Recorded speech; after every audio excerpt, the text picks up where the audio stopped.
ఓం శ్రీ గణేశాయ నమః. ఓం శ్రీ గణేశాయ నమః. ఓం శ్రీ గురుభ్యో నమః. ఓం శ్రీ గురుభ్యో నమః. ఓం శ్రీ మాత్రే నమః. శ్రీ మాత్రే నమః.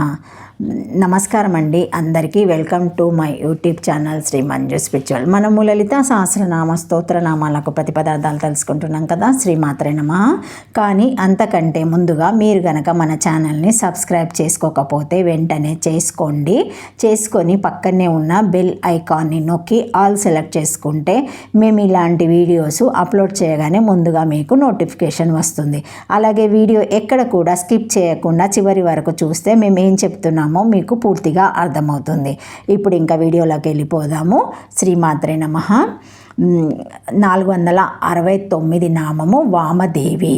శ్రీమాత్రే నమః. ప్రతిపదార్థము అందముగా నున్న వామదేవి దేవత. శ్రీమాత్రే నమః. వామదేవి వామదేవుని భార్య. వామ అనే పదానికి అందమైన అనే అర్థం చెప్పుకుంటే అందాల రాశి అమ్మవారు అని ఈ నామం సూచిస్తుంది. అందానికే అమ్మవారు కొలత అయితే అసలైన అందం అమ్మవారే అవుతుంది కదా. అందుకని ఇంతకు మించిన అందం మరెవరికి ఉండదు. అందమైన వారు ఎవరూ ఉండరు. వామ అంటే ఎడమవైపు అని అర్థం చెప్పుకుంటే అర్ధనారీశ్వరునిలో శివునికి ఎడమవైపున ఉన్న దేవి అని ఈ నామం సూచిస్తుంది. వామ అంటే వామనము అంటే వెడల గ్రక్కుట అనే అర్థం చెప్పుకుంటే ప్రళయములో సాక్షిభూతుడై ఉండే సదాశివునిలో కారణబీజముగా నిక్షిప్తమై ఉన్న సృష్టిని భౌతికంగా వ్యక్తపరచుటలో దోహదపడుతున్నది అని ఈ నామం సూచిస్తుంది. వామదేవిని అనాహత చక్రాధిష్టాన దేవతగా చెబుతారు. అత్యంత సుందరమైన దేవి, అర్ధనారీశ్వరునిలో ఎడమ భాగమైన దేవి, సదాశివునిలో కారణబీజంగా నిక్షిప్తమై ఉన్న సృష్టిని వ్యక్తపరచున్నది. వామదేవుని భార్య అనగా శివుని భార్య అని ఈ నామానికి అర్థము. శ్రీమాత్రే నమః. శ్రీమాత్రే నమః. వామో వందనీయా దేవా వామదేవ తం దేవా అబ్రువాన్ ఆయం వాయనా సర్వేషం వామ ఇతి తస్మాద్వామదేవ ఇతి ఐతరేవ శ్రుతే వామేన భాగేన దివ్యతిథ్యార్ధనారీశ్వరో వహ వామదేవ కుంకుమాక్షో దాసం కాశం వామక్యం వనశిహే దాదృత్ వక్తముత్యాత్తమేషస్య ప్రతిష్ఠాయం ప్రతిష్ఠతిం ఇతి శివపురాణోక్తో సదాశివ యుహంతరాతో మూర్తివిశేషోపి వామదేవ తస్యం వామ సుందరే చ స దేవీం వా వామనం కర్మఫలానం వాదేవి అభిష్టాన దేవత వామచారే రతః వామ పూజకోపి భవేద్వమా తన్మార్గే సతతం రత ఇతి కాళికా పురాణ వచ్చావత్ తేషం దేవితి వహ ఉక్తాంచ దేవీ పురాణే వామం విరుద్ధ రూపం తు విపరీతం చ గీయతే వామేన సుఖదా దేవి వామదేవి తథా స్మృత ఇతి.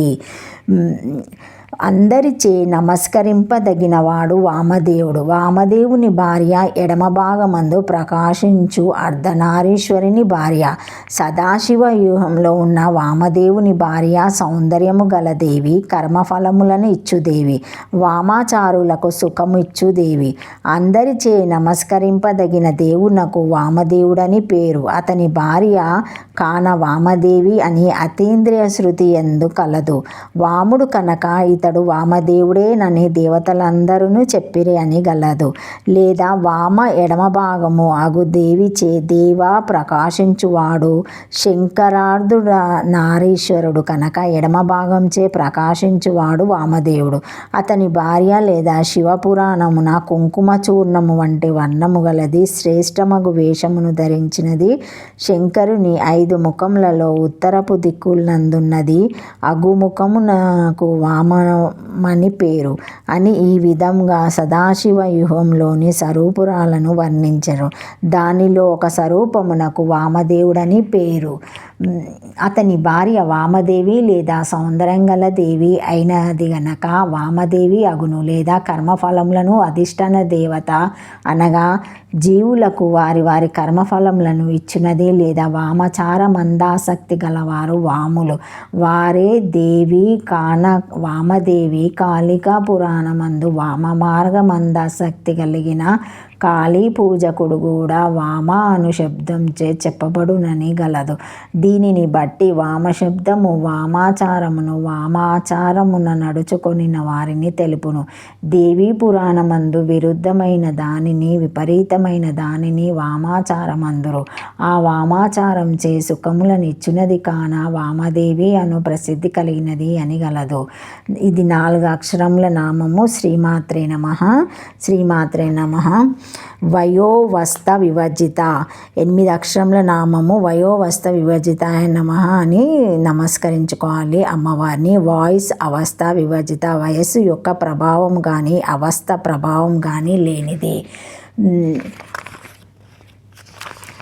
వయస్సును బట్టి శరీరంలో వచ్చే మార్పులను అనుసరించి శైశవము, బాల్యము, కౌమారము, యవ్వనము మొదలైన దశలు జీవితంలో వస్తాయి. సాధారణంగా అందరి యందు ఈ దశలన్నిటిలోనూ శారీరకంగాను రూపలేఖ లావణ్యాలు మారుతాయి. కానీ అమ్మవారికి ఈ వయో ప్రభావం వల్ల వచ్చే ఈ దశలు ఉండవు. ఎప్పుడూ ఒకే విధమైన చెక్కు చెదరని అందముతో యవ్వన సౌందర్య లావణ్యముతో ఉంటుంది అమ్మవారు. అలాగే కాల సంబంధమైన దురావస్థలు కూడా అమ్మవారికి ఉండవు. జాగ్రత్త స్వప్న సుషుప్తి అవస్థలు కూడా అమ్మవారికి ఉండవు. ఎందుకంటే అమ్మవారు నిత్య చైతన్య స్వరూపురాలు. దారంతో అల్లిన తెర మీద గల బొమ్మల్లాంటివి ఈ అవస్థలు. దశలైతే ఆధారం వచ్చిన ప్రతి లాంటిది అమ్మవారు. అంటే అమ్మవారి నేపథ్యంలో అవి ఉంటాయి కానీ అమ్మవారికి అవి ఉండవు అని అర్థం. ఈ నామానికి క్రింది అర్థాలు చెప్పుకోవాలి. వయస్సుకు సంబంధించిన మార్పులు, అవస్థలకు సంబంధించిన మార్పులు, చేర్పులు, కూర్పులు లేనిది. మణిపూర చక్రానికి అధిష్టాన దేవత నామము. శ్రీమాత్రే నమః. వయోవస్థ వివర్జిత నామము 470. బాల్య పౌగండాయ్ కైశోధ వయో విషానాం అవస్థాభిజిత సనాతన్వ. శ్రీమాత్రే నమః. శ్రీమాత్రే నమః. Thank you for watching my video. Please like, share, comment, subscribe to my channel. మరిన్ని వీడియోస్తో మళ్ళీ కలుస్తానండి. ఏమైనా కామెంట్స్ ఉంటే పెట్టగలరు. ఈ వీడియో మొదటిసారి ఎవరైనా చూసి ఉంటే తప్పకుండా లైక్ చేసి సబ్స్క్రైబ్ చేసుకోగలరు. లైక్ చేయడం, సబ్స్క్రైబ్ చేసుకోవడం మర్చిపోకండి. Thank you. శ్రీమాత్రే నమః.